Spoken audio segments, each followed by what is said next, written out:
Brooks Woodington with halfwheel.com, and I am sitting with Nicholas Melillo. Well, great pronunciation there. I love your pronunciation. Thanks, buddy. You do a good job. Of Foundation Cigar Company. Yes. And he is here to talk about some of the new stuff he has coming out. This is the first day of the 2023 PCA Convention and Trade Show, which is opening in about 20 minutes officially. 22 minutes. Am I not? No, he can't hear me? No? Okay, now I can hear me? Now, do I have to say again? his name again? Yeah, do that all again. Do it again. Melillo. Do it again. Melillo. That's what I can do. All right, start from the top. Okay, yeah. I'm here with Nicholas Melillo, Foundation Cigar Company. I don't want to start from the top. All right, so the show opens in 22 minutes, and we're going to do a really quick interview with Nicholas, who was very kind to show up. And my pleasure. My pleasure to be here. Thank you for the coverage. Yes, of course. And so here's the thing. You've got a whole bunch of... Do we talk to each other, or do we talk I don't to know. the You know, it camera? doesn't really matter, honestly. You do what you want. All right, great. We're very free-flowing here. I love with, it. Nicholas Melillo, which I can say now correctly, apparently. So, you got a bunch of stuff coming out. You've got at least 4 new releases coming out. Tell me about the Tabernacle. What was that, The Night Commander. Let me tell you. So, special Please. Tabernacle. It's a 6 3/4 by 52 Perfecto. Been aging these for the past 15 months. So they've literally been aging in cedar in Nicaragua for the past 15 months. I wanted to give them some really nice time on them. It's a 12 count box, special project I'm doing for charity. So all the proceeds, all the sales that we make here at the show from Foundation, every cent will go back into charities for Ethiopian scholarships, various different causes. We're going to put some of this money into. All of the proceeds. All of the proceeds that we make, yeah. After we pay for all our costs and everything, every cent will go into. That's awesome. Actually, we're going to be forming an imperial trust to have all of the money go into. Is that different from a regular trust? I think so. It's a 501c3 trust. You know, I'm learning a lot about setting those up. But the reason you did this apparently was because you got a really great honor from the Ethiopian Crown Council. Yeah, the Ethiopian Crown Council. Crazy. I was honored last year.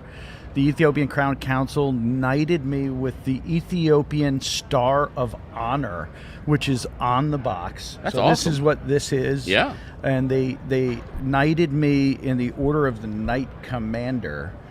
Yeah, I'm still blown away. Did they use by a it. sword? They did use a sword. Did you have to kneel down and do the whole thing? Yes. So the grandson of Haile Selassie, which is on the Tabernacle box, he was the last emperor of Ethiopia. His grandson, Prince Ermias Selah Selassie, knighted me with a sword. Wow. Yeah, which is pretty incredible. So 3 years ago, just before COVID, it was actually on February 29th, the leap day. Yes. I was sent an invitation to a dinner in D.C., and I didn't even understand where this invitation had come from. I get to the dinner and ask the woman that organized it, you know, how am I here right now? They had seen my Menelik box in a shop in D.C. called TG Cigars. Right. And the owner's Ethiopian. And she said, you have to meet Nicholas. He loves Ethiopian culture, history. You really need to know him. So that's how I received the invitation. And then over the next 2 years, I befriended some of the friends of the Crown Council, and I think they were vetting me in hindsight. Like, who is this guy? Why is he, and I think they just saw that I generally love the history. And you looked really good in the outfit you had on there. I dress up, I clean up pretty decent, black tie. And then I get all the medals. I look even better with all the medals. I really hope you have a picture with a sword. The sword is fascinating. I do. To me. I have the video and the sword. That's yeah, awesome. A very ancient ceremony. I would hope so. This goes back to the late 1800s. The Order of the Ethiopian Star. It was given to military and then also non-citizens to really show promotion for Ethiopian culture and support of the crown. Do they have to call you sir now? Or actually, Knight Commander is my official title. Yeah. So I That's could awesome. put Knight Commander at the end of my. I guess they call them post nominals. This Is is- that that's- is that correct? Charlie would know. Charlie, Yeah. post nominals. Yeah. So a great cause, amazing cigar. The box, I think the packaging, it's really clean, and all the proceeds are going to go to a good cause. And it seems like that this show seems like it's basically commemorating so many different things in your life, right? All of the releases seem to be commemorating, or helping causes that are important to you, right? You've got the Knight Commander, you've got the Matapa. That is Matapa. Yeah, this is Matapa. Which is and tell a story about that. So Matapa is actually a place in Nicaragua just south of Esteli. It's actually known today as Ciudad Dario. So it's Don't ask me to pronounce the it. original name is Matapa, and this is the birthplace to Ruben Dario. Ruben Dario is one of the most famous Nicaraguans, Nicaraguan hero, but he's also a hero to the Spanish poetry, right? He was a Spanish poet in the early 1900s. He revolutionized Spanish poetry. So he's known as one of the most famous Spanish poets. He developed a style called moderno.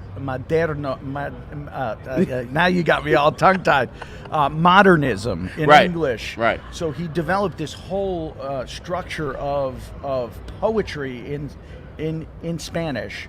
So he's very famous among Spanish poets, but Nicaragua, you'll see him as you're exiting the airport. Right. There's a poster of Sandino, and then there's a poster, big painting of Ruben Dario. It's been there a long time since I've been in Nicaragua. Yeah, very iconic, this imagery.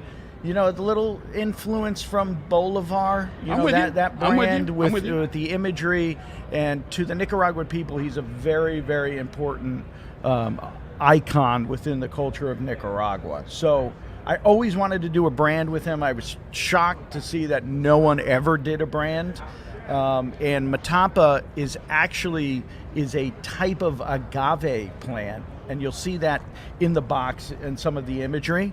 They didn't put the cedar in this one, but this plant was seen as the tree of life amongst many of the indigenous tribes in Nicaragua and Central America. So it's a very important image, the Matapa, which is an agave plant. But that's the town where he's from originally. Awesome, and I love the colors too. The color scheme is just amazing. The color scheme came out great. The bands show that. just came out incredibly. Super beautiful. I used some influence of some bands from the 1800s, and the color scheme just came out great. The blend, it's a hearty blend. So I've never used Sumatra Ecuador as a wrapper for a project that has come to market. So Sumatra Ecuador, really interesting wrapper, really unique flavor profile. Sumatra Ecuador binder is Connecticut broadleaf, which really adds, and I haven't used broadleaf as a binder a lot. I'm usually using it as a wrapper. Right. So this is the first blend with a broadleaf binder that I'm using. And so the first blend with the Sumatra wrapper. Sumatra. And the first blend with a Connecticut broadleaf binder. Yeah, What's the filler on so that? So fillers predominantly Esteli and Jalapa. Some really special farms. A lot of Viso, a lot of Ligero, a little bit of Seco in the blend. It's rich. It's got really full flavors. Sounds stout.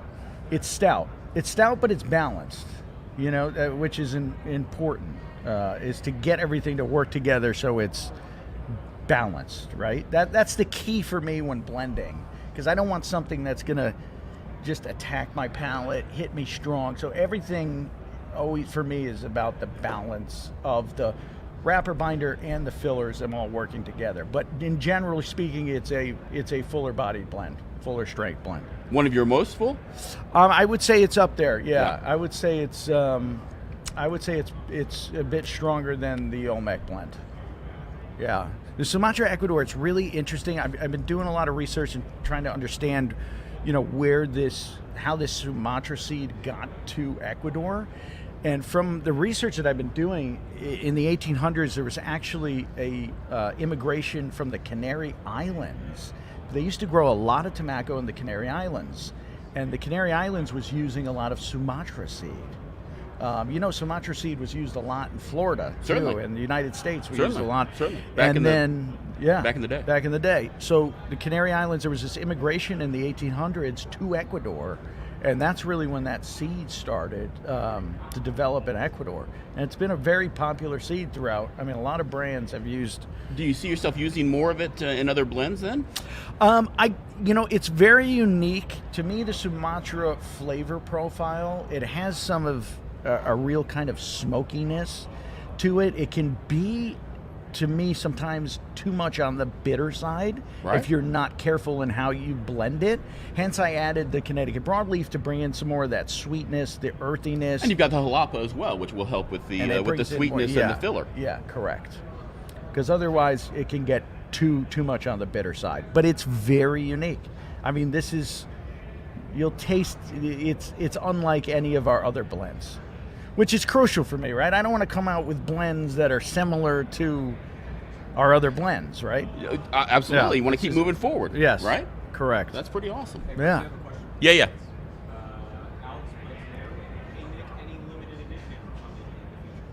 Limited edition. So the Tabernacle is the Night Commander is a limited edition. What am I turning? Oh, this one? Yeah, this is the limited edition. Let me show this. Camera. Let's see this.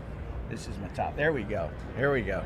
Now I can see it. This is the Matapa. We should have a TV or something. This is going to be regular production, 10 count boxes. You don't care about this that. This is the Night Commander. This is limited edition. Okay, so these are going to be coming out. All this stuff is going to be coming out early fall. We did about 800 boxes of the Night Commander. So these are highly limited. And then the next project, which is the Charter Oak, is going to be a limited edition. Right, and this is really what I wanted to talk about for the majority of the time, because it seems such a personal project to you. It is. And it's fascinating to me that everything just seems to coalesce into these two cigars that are built around the idea of what your... This is a special one. Right. Yeah, this is a special one. The Charter Oak line is really a dedication to my grandfathers. Connecticut made a lot of cigars up into the late 90s. There was factories in New Haven, Hartford, Bridgeport. All my grandfathers, my great-grandfathers all smoked Connecticut cigars. So the Charter Oak line in general is a dedication to my grandfathers. Charter Oak is the symbol of Hartford, Connecticut. So I wanted to develop something that really paid homage to these brands, Connecticut brands of old. Sure. And they, for the most part, faded away. Chris Topper's still around. He makes Topper cigars. Right. He's a Connecticut guy. So those are the everyday core line, Charter Oak. That's your everyday. There's not as much heavy Ligero and Vizos. That's more of Seiko, some Viso. Hence, I'm able to keep the price point. Right. It's a little bit of a lighter. It's a little bit less body, but it's certainly more flavor on the on the blend as well. Correct. These Charter Oak Especiales, I wanted to use my grandfather's names.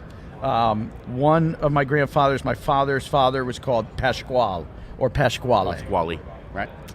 He was a Connecticut broadleaf extra oscuro. That's what he smoked. He passed away when I was 15, so I never got to smoke a cigar with him, but whenever I was with him, he had an extra oscuro Connecticut cigar in his mouth. That's what I'm smoking, right? That's what you're smoking. 5.5 by 48. This was the typical size of Connecticut cigars. So this size, 5.5 by 48. They usually had a little bit of a box press to them. So this is a completely different blend from Charter Oak Core line. Right. The only similarity is the wrapper. That's Connecticut Broadleaf. And then the other one I did was called Pagnatero. That's Connecticut Shade. That is my other grandfather's name, Pagnatero. That was his last name. And he loved Connecticut Shade. So hence I did a Connecticut Shade, same size, completely different blend. So lot more depth, complexity. The Charter Oak core line was what they would smoke during the week. This would be a special cigar for them. You see what I'm saying? Yeah. This would be on the weekend after a long week. This would be a special occasion. This is, that next level. Did you think about putting them like well, it's 12, I guess. 6, 12, yeah. Did you think about putting them in the same box, or was it something that you wanted to have completely separate? I wanted releases? to be completely separate because these are limited quarterly releases. Uh-huh. So we'll do these every quarter, limited amount of boxes. I think we're doing 500 boxes a quarter. So it's of each. So it's going to be something special for every quarter. So that's really great to have the idea behind, commemorating the people in your life with the cigars that they used to smoke, essentially. My family was in tears when they saw this because just to see, my other grandfather passed away in 2020. He got to see Foundation come to fruition, and he was my biggest supporter. He's Tony Pegnataro, Tony Peg. He was Foundation's #1. So to have something with their name on it, I don't use my name a lot on my brands. It's hard to say. So it's a hard to say one. I say Foundation is a lot easier to say. That and Wednesday. That's the easiest thing to pronounce. Oh, yes, please. First, you need to repeat this so that the audience can hear. Tell me. Brandon wants to know, do you have a preference between the Matapa, Maduro, and Claro? If not, can you describe how the two blends are different? Are you talking to me here or him? I don't think he wants to know about your preference. First, So- you need to repeat the question in microphone. Oh, I'm sorry. Tell me again. Do you have Difference, a yeah. preference between the Matapa, Maduro, and Claro? Do you have a preference between the Matapa, Maduro, or Claro? So And Claro. My personally, I generally tend to go towards Maduros. Generally speaking, I'm smoking a Claro now, so I also love Claros. If I had to choose, I go towards the Maduros. That's just me. The Maduro is a higher priming from the Sumatra Ecuador plant. It's got more strength. It's got more body. It's definitely a meatier, heavier smoke. The Claro, lower priming on the plant. It's definitely toned down in strength, a little bit lighter, smokier, I would say. Yeah. So that Something else, Charlie? Charles? You got anything? Tell us about some upcoming projects that we haven't heard about yet. Listen, give us something. I worked really hard we already talked about those. on these. We opened up our office in the Connecticut River Valley on a 300-acre farm in the valley. Would love to have you guys come up at some point. Really exciting for us. That was my vision from the beginning, was to be in Connecticut. And not Nicaragua. Well, I'm down in Nicaragua too, but to have my office, I didn't want to be in Florida. Florida, we do have our pick, packing, and shipping there. But being from Connecticut, it's such an important place in the world of handmade cigars. And over the years, these guys are farmers. They're not marketers. They haven't really done a good job, I think, marketing Connecticut, which is that. Well, you do enough of that. That hasn't been their job, right? So I'm trying to help in that to keep the valley alive. Since its heyday, we were growing, up to 20,000 acres. Now we're probably down to about 3 since, the 50s. Sure. This is from the 50s. So we can't grow enough broadleaf. There's just not enough. The weather has been difficult. There's a lot of challenges when it comes to the weather in Connecticut. This is why Tabernacle is tough to get. The yields of Connecticut broadleaf are difficult on a good growing season. The past 5 years, a lot of rain. We have to get through August. There's a lot of different hailstorms, micro tornadoes sometimes. That sounds horrible. It's tough. It's a challenge. Micro tornadoes. I mean, it's amazing to get that leaf. After it makes it through all these perils in the growing season, then it's got to go through the curing in the barns, which is a challenge within itself. Sure. You can have a beautiful crop in the fields. It's got to make it through then the curing barns, and then it's got to be loaded on containers, make it to Central America, and then go through 2 years of fermentation. All right, Chris, one last question. Yeah. Jamie wants to know, anything happening with the high clear? Anything happening with the high clear line? I forgot that. So we released the High Claire Senator, which was last year. It was the 100-year anniversary of King Tut's discovery. We did 700 boxes last year. I think it made your top 5 packaging awards this past year. The Egyptian 10 packaging. top 10. Yeah? Yes. Was it? I think it was 5. I think it was 5. Oh, it was in top 5. Yeah, it definitely made the top. Maybe it was 5. I don't know. I hope it was 5. It was definitely up there. It was up there. It was awesome. We replicated an exact box from the tomb. We had some Yale Egyptologists work on the packaging, 6 by 3/4 by 52 perfecto. So there's been such a demand for that cigar. We're re-releasing it as an annual November release. So we're going to do 700 boxes every November. Awesome. Yeah, so that's a Highclere. I make that for Highclere Castle. So the gentleman that lives in Highclere, his great-grandfather is the one that discovered King Tut's tomb with Howard Carter in 1922. So that's a Highclere project. You want to talk about this? Yeah, we can talk. We can mention it. Yeah, why not? I mean, I make a cigar for Joe Rogan. It's unfortunately it's a teaser for everybody. These are not available, unfortunately, guys. I hope someday we can have them available. I make them especially for Joe. It's his personal blend that he smokes a lot. Joe has been incredible. That's really awesome. We don't pay him. He has really done us really well, man. And this is just something that you just make whenever he Yeah, he was smoking Wise Man Maduros initially 3 years ago. I got him a couple boxes. And then I noticed he liked heavier, spicier. He likes peaty scotches. So I wanted to make him a broadleaf blend. And hence I made him Joe Rogan JRE. The band is in the shape of a UFC belt, which is kind of, if you take it off, which is kind of cool. And he's been smoking them. You know, a lot of people are asking, where can we get them? Unfortunately, but you don't sell them. We do not sell them. You know, if Joe says to me one day he wants to sell them, I'm down. But people, you got to ask Joe. The band is amazing. It's cool. It came out really nice. The gold embossing, and when you take it off, you see the UFC belt. We wanted to make it a UFC belt. He's actually in town tonight for the UFC. Sent out a message, try to get him by, but I don't know. He's a busy man. Do we have some pics? What do you mean pics? Photographs. Do you have any thoughts on the fights? Oh, pics. No, I haven't even been following it, and I followed UFC over the past 3 years. Is he fighting? Joe Rogan's not fighting. All right, Brooks, let's wrap this up. Come on, Charlie's trying to get me out of here now. All right. Any other questions? Anything else? Who's fighting? All right, we're wrapping it up. Volkanovski's fighting. I was going to take Volkanovski. Oh, I will absolutely take whoever you just said. Volkanovski? Is he Russian? I wish I could go. You going to try to go? You want to go? We should try to go. Oh, yeah. Same here. No way. Same here. Yeah. So thanks so much, Nick. Thank you. Appreciate Always the a help, pleasure. truly. Yeah, thanks for having me, guys. Of course. You. And appreciate the cigars. And we will see you a little bit later when I come and visit the booth. I can't wait. We'll do this again. It's going to be awesome. And your pronunciation will be fantastic. Melillo. Yeah, that's good. All right. We'll see you later. Thanks. Thanks,